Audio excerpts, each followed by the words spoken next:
What's up guys, my name is Ace, and welcome back to The Breakdown. This is a series where I analyze subscriber gameplay to help you improve. In today's episode, we're going to be analyzing a Hardpoint gameplay on the map Nuketown from SteadyVG. Let's get into it.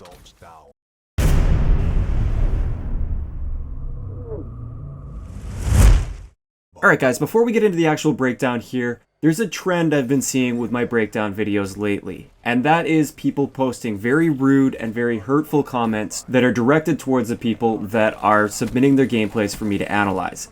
Keep in mind, these people that are submitting these gameplays for me to look at, they're putting themselves out there in an effort to try to improve at the game. They realize they're not the best at the game, there's room for them to improve, and they're looking for ways to improve. I've seen far too many people posting very rude comments like, this guy's gameplay sucks, or why is this guy even playing the game, or whatever it might be. Tons of rude and completely unconstructive comments on a lot of these videos for this series.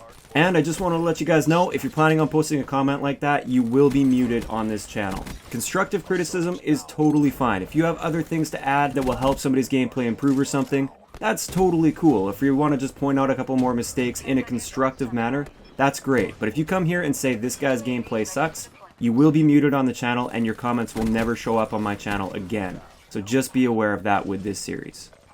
Okay, so now let's get into the class that I decided to use. So we've got the VMP with quick draw, stock, grip, and fast mags. Excellent setup right there. Absolutely nothing wrong with that whatsoever.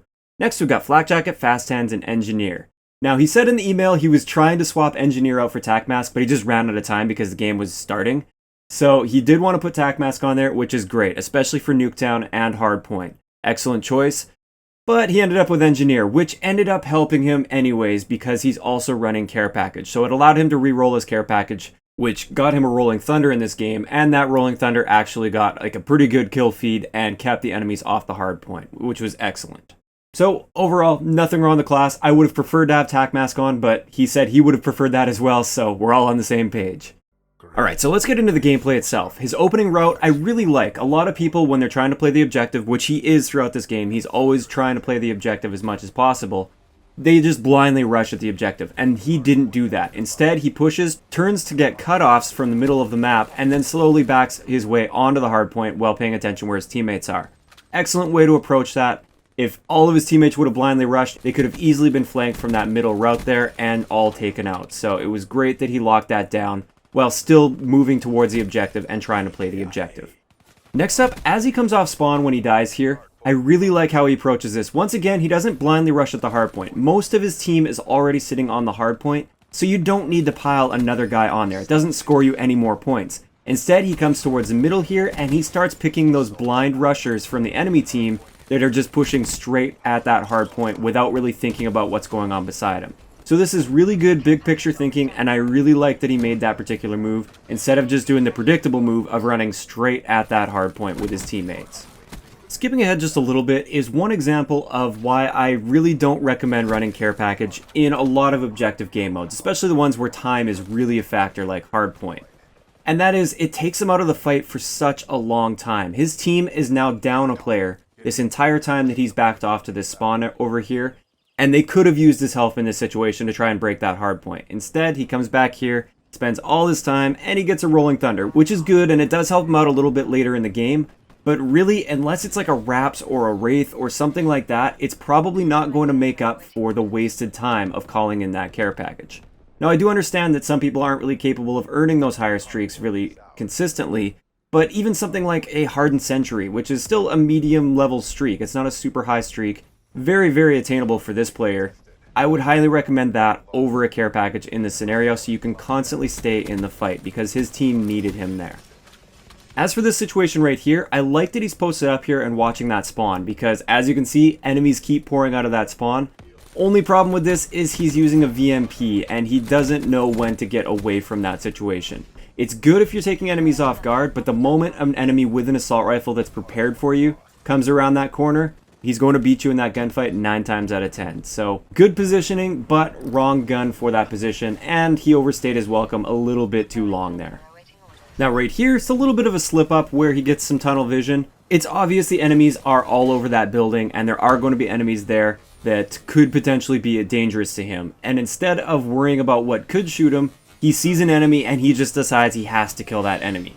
Now this enemy he's going to kill, it's a non-essential kill. It doesn't really matter. It's not going to make a difference in the game whether or not he gets that kill. That enemy wasn't playing the objective, so it wasn't really worth it to risk your life to try and get that kill, and that's what he did, and it ended up getting him killed. Skipping ahead just a little bit, I love how he approaches this situation here. He realizes he's outmatched and he's not in a good range for his gun, and he strafes into cover while still returning fire towards the enemy, so if the enemy comes around that corner, he's just going to walk into a stream of the VMP bullets. So, great way to approach that situation, and it did keep him alive for a little bit longer.